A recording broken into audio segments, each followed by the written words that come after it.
Hello and welcome back to the show. It's The Load-In, a United Theater podcast with me, your host, Lee Metzger. We are back here talking about incredible upcoming events that are important to me and to you. Today we're going to be talking about our United for Pride event that's coming up on June 29th. So we're going to be talking about that more after this. It's The Load-In.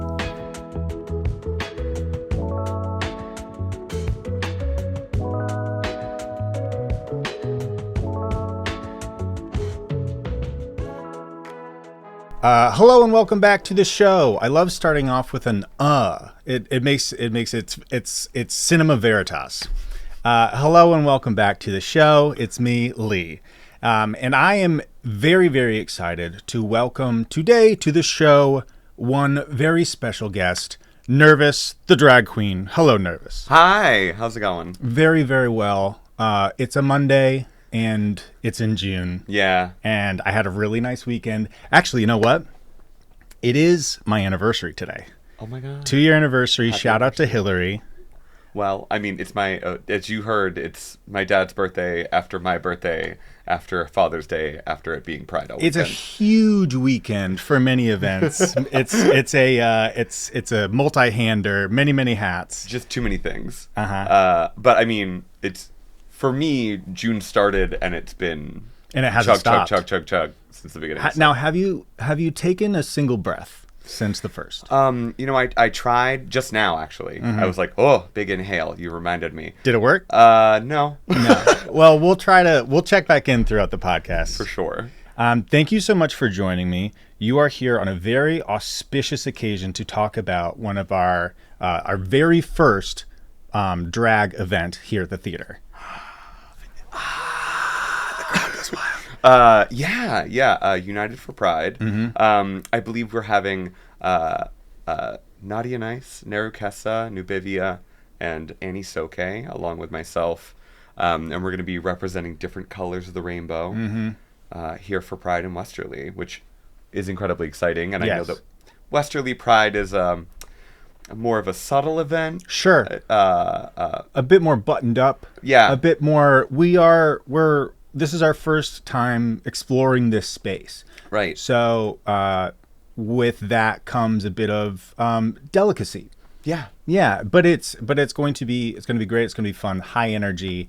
But a little bit about you, Nervous. Yes. What inspired you to get into drag in the first place? So I live in a town full of drag queens, and I live in a space, like I live in a very specific part of town that's where all the artists live. It's not because we're poor. It's because we're poor. It's a little bit because It's just pretty, yeah, that's one of the. So I live where all of the artists live until they can make it big, and then they all kind of move into nicer places. But literally my first night living in Providence, I pulled up in my car. It had to be 9:30 at night. I was like rolling up to my house, and I see across the street from me a drag queen walking up, and I was like, "What's your name? Is there a show tonight? Like, what's happening?" She goes, "Hi, I'm Lotta Nerve, and I've got a show at." Yeah, I was like, "If you know Lotta Nerve." She's not shy. So she's like, "I got a show at Ego. I'm doing one tonight. You better be there." And I was like, Yes, ma'am. I'll see you in 20 minutes. Yeah. I just got to change. I'll be right over. And so it kind of, that's how it started. And then a year passed, and I kind of got to know a lot of the drag queens. And then I was in this weird study for mental health. Sure. No indicators that I'm doing poorly now that I impersonate women for a living. All on the up and up. Yeah. What most people consider mentally sound. And I'm talking to this therapist because I hadn't talked to one in 2 years, and she goes, "What are your goals for the future?" I was like, "I'm doing improv, and you know, I love making people laugh, and I love doing things, but all of my friends are just like into drag." And so she was like, "Well, have you thought about doing drag?" I was like, "Well, I'd never considered it." You pull off your wig. It's another wig. Yeah. So she was like, "Well, I mean, it seems like it's something that you want to do, so why don't you just do it?" I was like, "Well, because I don't have a wig or a dress." And she goes, That seems really easy to fix. Yeah. That is a very low barrier for entry. Yeah, considering I had like a sizable paycheck at the time, Sure. I was like, yeah, a wig and a dress seem really accessible to me now that I think about it. So reached out to a friend, Adriana, another drag queen, and I was like, hey, one of my friends retired. Can you help me like do something with this hair so that I can like have something to wear? She goes, sure. And then we got over there and I was like, one last thing before I leave. I don't know how to do my eyebrows.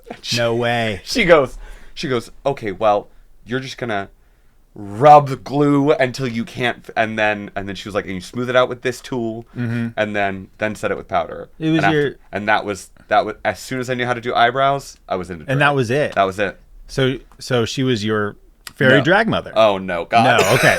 She will. I love Adriana. She will never claim me as a drag. Nobody in Providence will, and I'm perfectly fine with that. But Yes. I will say that I have absolutely learned from every queen that's there. Whether it's something about humor, something about how to get a crowd to pay attention to you. Because it's so varied. Like that's one thing that I've noticed about drag shows in particular is you could go from one to another in a span of 30 minutes and have it be a completely different vibe. We have I mean, I don't know what the parameters for expletives are on the show. If they're too bad, we'll bleep them. If not, we'll leave them in. We'll leave them in for the people who are watching on YouTube. There you go. So we've got like Dyke Night, Sure. which is like stripper burlesque. Like it's when you go to the show, you're like, oh wow, this is like full sexy time. And then we've got other shows like at Dead Beats. They got Black Veil Beats, and it's like camp horror movie, like Yes. everyone's dripping in blood. Uh-huh. And then you'll go to something like what I do, which is like I do mostly humor, comedy. Yeah. So I sing at you, I make you laugh. Yeah. And then I'm like, and aren't I pretty? Please.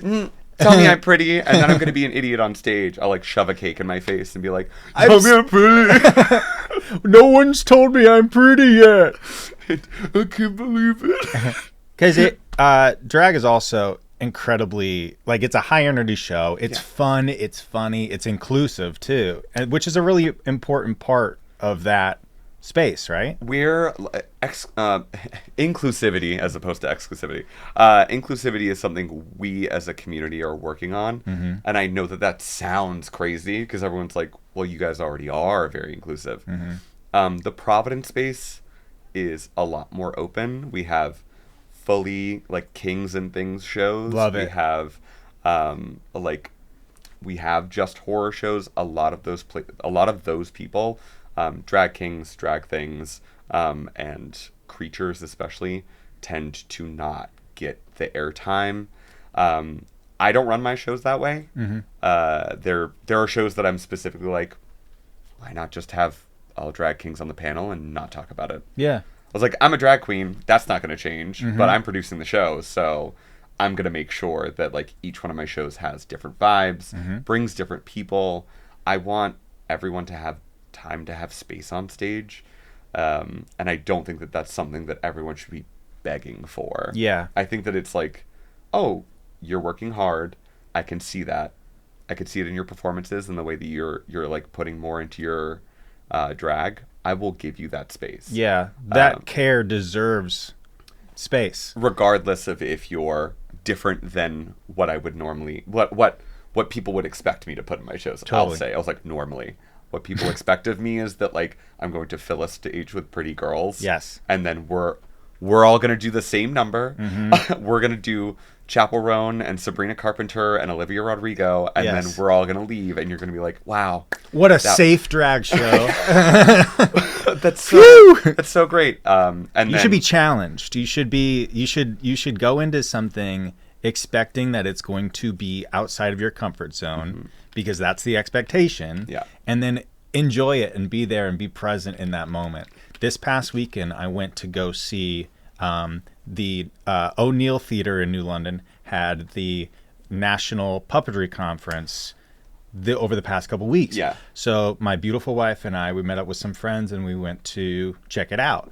And the parameters were this is a learning experiment for all of the people who participated, and what you're witnessing now is like a bevy of shows that are all hopefully something you've never seen before. Right. And going in and having that be the structure of it, the foundation that it was built upon. Just like come in with an open mind. Yes. Yeah. As long as you do that, you're gonna have a great time. Exactly. If you've ever seen any of this, then we did it wrong. Yeah. So come back next year. But I was blown away, and you only get to have those experiences once you open yourself up to them. And there's so much power in that. And it's funny you say that, because like I was like, even in puppetry, we have drag artists that do puppetry. Totally. Darren to Shine for we were at the what a name. I know. God, drag names are incredible, man. Incredible. We really strive. Like I agree with some of my elders that say, like, we've got enough Anitas in the world. Sure. Anita Cocktail. I need a break. Yeah, like there's gonna be something.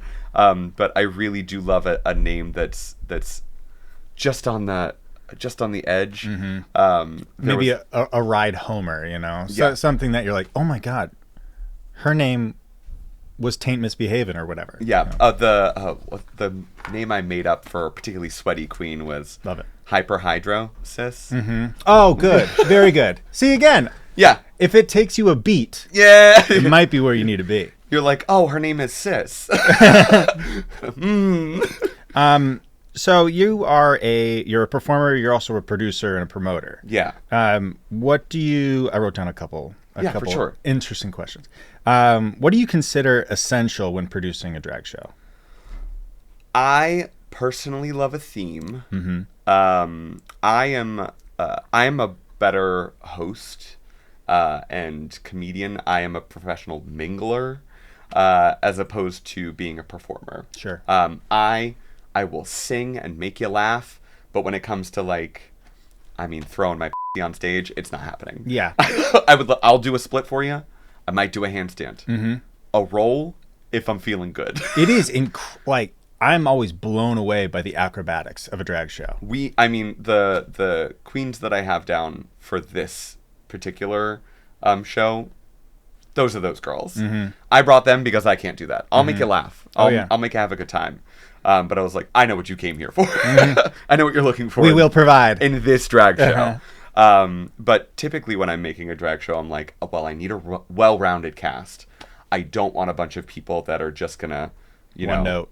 Yeah, it's all heavy physicality, because by the time you've seen the fourth one, you've seen the same thing a couple times. You can spend that set at the bar getting a drink. So I want somebody who's gonna be like, oh, you know what? I'm gonna do a Ghostbusters number. Yes. Sounds great. Mm-hmm. Yep. You got a fake vacuum you can attach to your back? That's because hilarious. if not, I will source one for you. So I will make this happen. You need a hose and a backpack from Amazon? Yeah. We got you covered. We got you.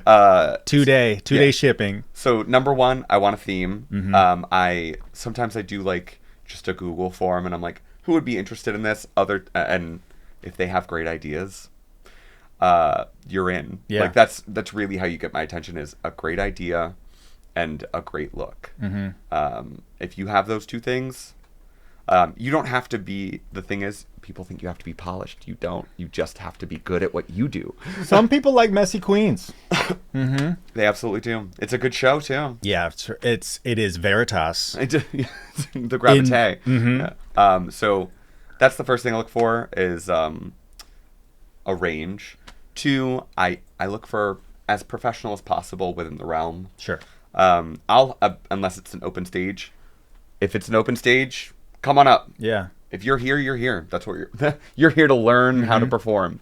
But if you're there for like a produced show, that I look for variety.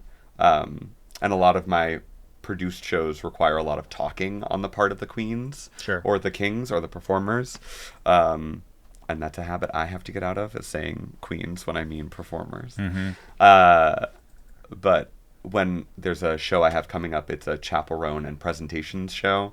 So essentially, chaperone is the performance part, but now you also have to put on a 5-minute presentation to convince people of something funny. I love it. Yeah. I've been seeing all these TikToks of people doing PowerPoints for each other. Yeah. Oh my. So we're doing that in a professional setting. Yes. And so when doing that show, like, I would love to have an open forum for that. But for right now, I'm like, I'm going to get the funniest people I know, and I'm going to get them on a stage, and we're going to work together to make that So really fun. pop for them. Yeah. So what about your own drag persona? You have a very specific look. Yes. Talk to me about that. So well, here's the thing. So I used to have a very graphic face. So when I started, I had this like very big, almost like luchador mask. Sure. Luchador mask. Luchadore. That's the Italian luchador. Yes, it is. And so it was like my eyes winged out at the side. My eyebrows were like in the middle of my forehead. And I looked great, but I looked wild. I was definitely more of an alternative drag queen. Yep.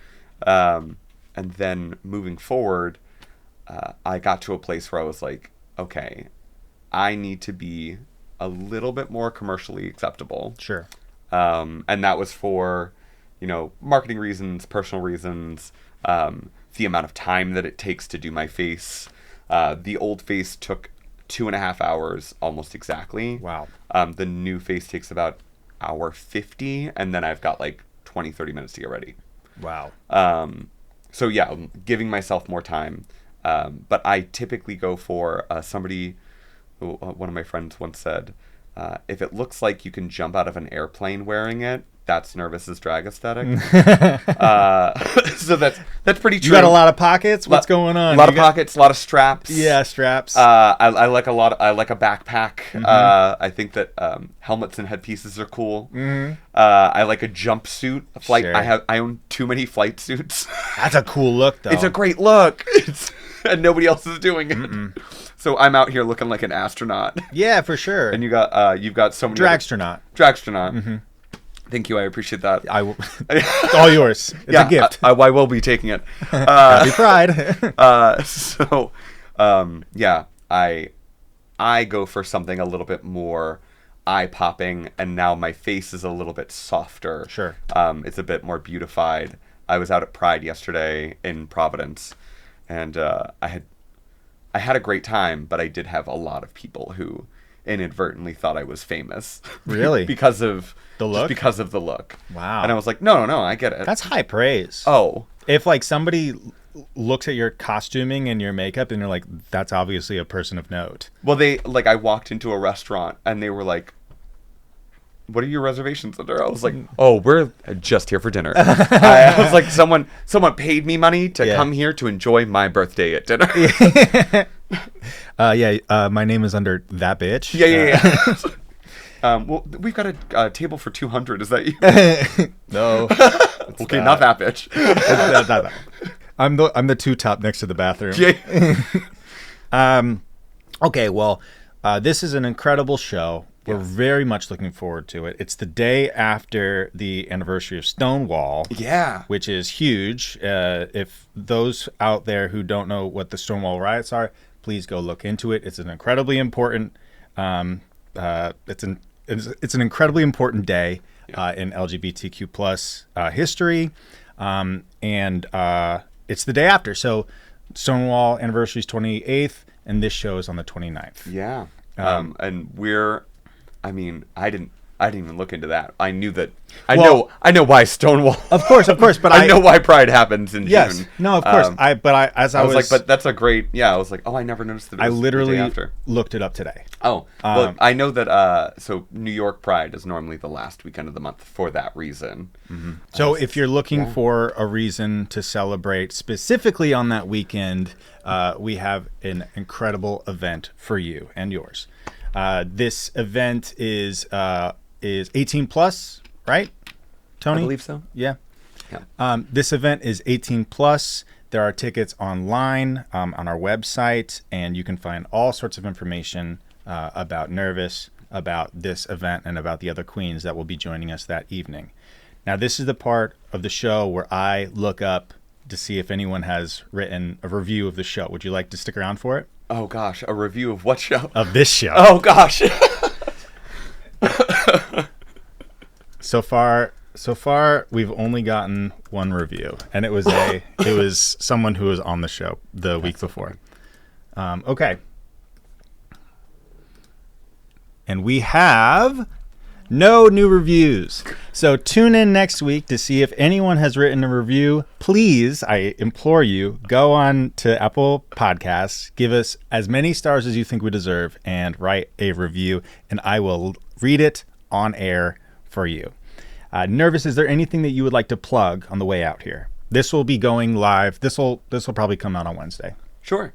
So we've got a couple things coming up. First, you can follow me online at nervous.drag on Instagram. I believe it's also nervous.drag on TikTok. I don't use TikTok as much, even though I do produce videos. Just because, It's hard. Well, the algorithm. I always forget about it. Yeah, I'm like, the 300 view marker is always a weird thing to have to get past. But anyway, I have Instagram. I am about to start making YouTube videos. Hey. Yeah, we got some shows lined up Cool. with some other queens. As far as upcoming shows, we've got Y2K. It's a fundraiser for the Palestinian Children's Relief Fund that'll be happening on July 6th at Inspiria. So we're doing that show. Excellent. As kind of a, instead of Independence Day, you can come to this thing and kind of feel a little bit better and also raise money for a good cause. Very important. So that's number one. Number two, we've got the Chapel Roan show at Kimmy's. And we've got All Male Review, which is a male-themed... Finally! I'm sorry. A delivery system-themed drag show. Phew! So that one's going to be an open stage. That will be at Inspiria. It is mostly kings and things. Cool. And because the double entendre is that everything's Too good. male and everything is male. When it's right there, at that point, you're missing out if you don't go for it. Yeah. If you It's doing the work for you. if I didn't make it clear, all of my shows are puns.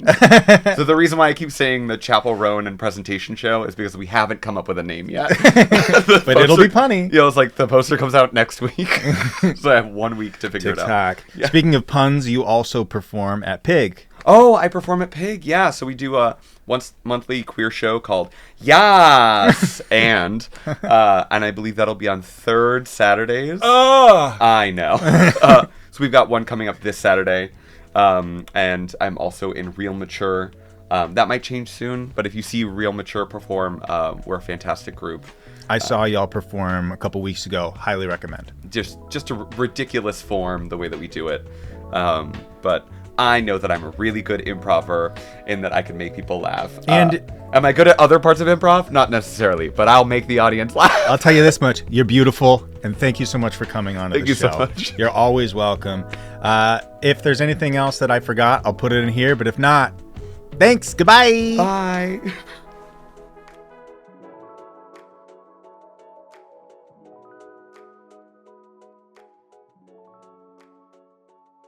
Thanks for tuning in to the United Theater Podcast Network. If you enjoyed this episode, we encourage you to subscribe to our show so you never miss an episode. And if you could take a moment to leave a review, we'd greatly appreciate it. Your feedback helps us create content that you love. So hit that subscribe button and leave us a review, and we'll see you on the next episode.